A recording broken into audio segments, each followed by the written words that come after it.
former San Francisco Giant Aaron Judge broke the American League home run record by hitting 62 home runs last season and just had a phenomenal offensive season, one of the best we've seen in the last 20 plus years by a guy not named Barry Bonds. But news has come out recently that may prove that despite Aaron Judge not really knowing and having a part in it, that it might have been somewhat fraudulent. We're going to look into the story and more right after this. What is up, YouTube? It is your boy, Adamar Sports here, coming back at you with another MLB video, and today we are going to be going over the cheating scandal that has come out. Not really cheating by a team or a player or anything, but cheating by the MLB, making their product look even worse, which we already have seen many times in the past. We're just basically talking about how much of a clown Rob Manfred is, and how Shohei Ohtani was robbed of the 2022 AL MVP, and now we have physical evidence, hard proof that Aaron Judge stole the AL MVP from Shohei Ohtani. Now, as you can see, my setup is looking beautiful now. We got our lovely Anthony Rendon jersey in the background, but before we get into today's video, I did want to get a special shout out to Thrive Fantasy for sponsoring this video. Check them out at the link in my description. Place some player prop bets, sign up, get a 100% deposit match when you use my link or code NMR at checkout, and you'll get some free contest entries too. Just check it out at the link in the description for full details. Without further ado, let's get into the video and start talking about this juiced baseball scandal. So as I was scrolling through Twitter the other day, this tweet by Bradford William Davis came up on my timeline, and this article is nuts. So this is his article. It's on the Insider website. I will link it in the description of this video, but it starts off talking about Justin Verlander. After his storybook season in the playoffs, he went and told an MLB official, I'm going to try not to cuss in this video, when are you going to fix these bleeping baseballs? And it was within earshot of a reporter. Now, of course, all the reporters want to be the one to break the next big story on MLB cheating, because we know what happened with the 2017 Astros. Now John Boy Media is a big thing. And they basically just had a physicist going and doing some research on these baseballs. They were collecting samples from MLB games. They were buying baseballs from fans who would catch them at the games. They would try to get toss-ups from players. They were basically just finding ways, buying officially licensed balls from MLB websites, from game balls and stuff. And they were basically just taking samples of this data and weighing them all and seeing where these balls were showing up. So I'm not going to read through the whole article for you guys. If you want to read the full details, you can check it out on their website. But as you can see here, they kind of charted out the balls and everything. There were the dead balls that were supposed to be being used, that Rob Manfred literally came out and said that only these balls were going to be used this year. Even at the All-Star game, he talked about how in the 2021 season and the 2020 season, because of COVID supply chain issues, there were dead balls and there were live balls. There was all sorts of different things going on. But he said, he confirmed at the All-Star game that they were only going to be using the dead balls this season in MLB. But of course, it's Rob Manfred, so we can't trust him. He's an absolute clown. You can see where most of these dead balls came out.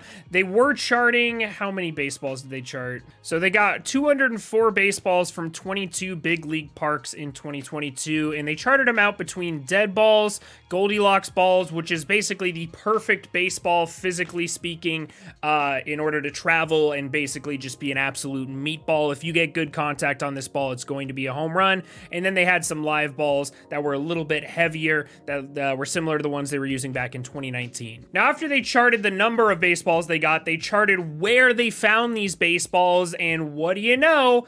Yankees games. Yankees games, specifically in the second half when they realized Aaron Judge had a chance to break the all-time home run record for the American League. And then, of course, they used them in the postseason, because why wouldn't you? So when they're looking at Goldilocks balls, these two were from June, and they were commemorative baseballs. So whenever they were doing a big event and they had the commemorative stamp on them, there were 2 games using that.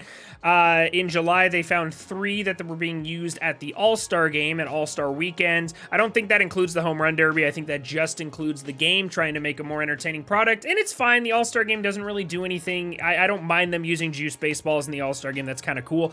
But then once the second half rolled around, they found 3 baseballs that were perfect in the in different Yankees games.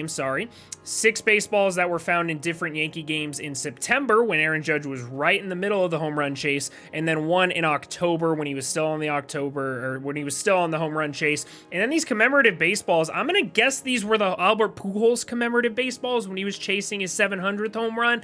I mean, obviously, we kind of knew that Albert Pujols' baseballs were being juiced. Let's be real. They were literally using a special baseball. We kind of figured that was going to happen. But Aaron Judge, we did not know this was happening. So Aaron Judge, like I said, phenomenal baseball player. He's just really good at what he does. He's really good at hitting baseballs. I'll switch back to this here. 100th percentile in just about everything. I'm not discounting how good of a hitter he is, but I did want to bring up a little bit of this. This is the home run leaderboards, expected home runs versus actual home runs. He was supposed to hit 64. These basically chart when he hits a home run, how many stadiums it would be a home run in. So I wanted to take a look because as you can see from here, August was when they first started tracking these baseballs.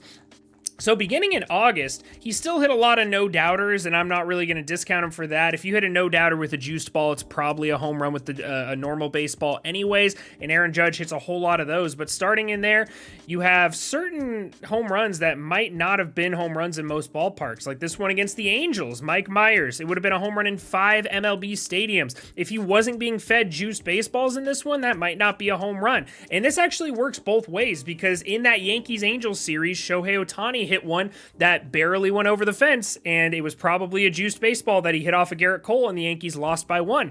So it worked both ways, but obviously Aaron Judge was being fed these in just about every game. You can see the next series when he was playing in Tampa Bay, he hit one that was only a home run in 16 MLB stadiums. Still a pretty hard hit baseball, but if he's hitting juiced baseballs, that might not, if he wasn't hitting juiced baseballs, that might not have been a home run.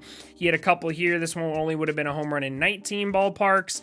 And there's, we're kind of grasping at straws here. Here's one that was in Fenway that would have only been out at 18, and it didn't even go out. So it's tough to say, because Aaron Judge is such a damn good ball player. I just hate that this story kind of tarnishes it, at least for me it does, because I know Aaron Judge is capable of hitting 62 home runs, and he's just such a damn good ball player that I wish honestly, I kind of wish this story didn't even come out, because now I have to question things just like we question everything when it comes to baseball, like all the home runs that were hit in the 2019 season.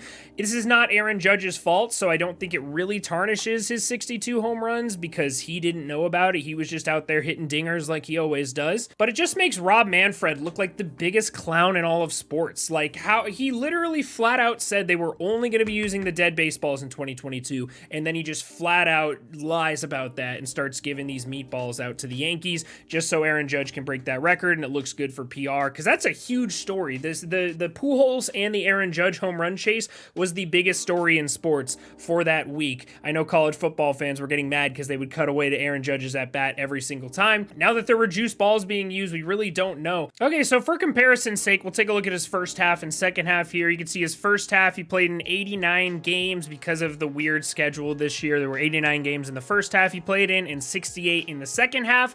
And as you can see, 33 home runs in 89 games in the first half, 29 home runs in only 68 games in the second half. You can see his walk rate went up, his strikeout rate stayed about the same, so he was hitting about the same, but all of his other stats were just absolutely ridiculous in the second half, even though in the first half they still led the league in just about everything. So you can see 284 to 349 batting average, his on base went up, that's mainly due to the walks as well, and then his slugging just went absolutely through the roof, 618 to 784 in the second half, and a 252 WRC plus versus a 173 in the first half. So with his second half stats being so much better, he was probably, hitting the ball harder, just doing everything a lot better. But realistically, with his batted ball data, not much changed other than his BABIP going up, which means he got luckier, and his fly ball rate. So he started hitting more balls in the air. He had relatively the same when it comes to hard hit, went up a little bit. Medium went down and soft went up. So I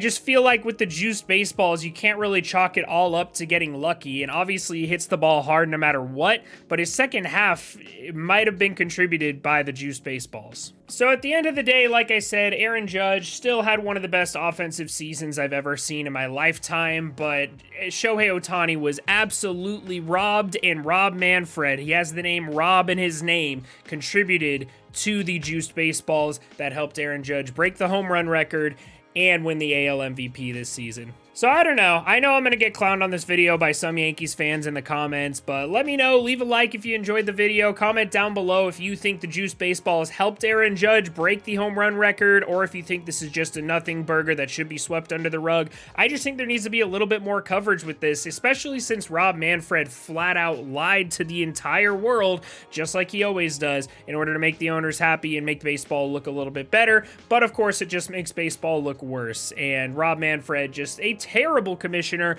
but he's gonna stay there as long as he keeps putting money in the owners' pockets. All right, this video took way longer to make than I wanted it to, so let me know down in the comments what you think. Don't forget to subscribe for more daily MLB content. I'll see you guys in the next one. I hope you have a great rest of your day.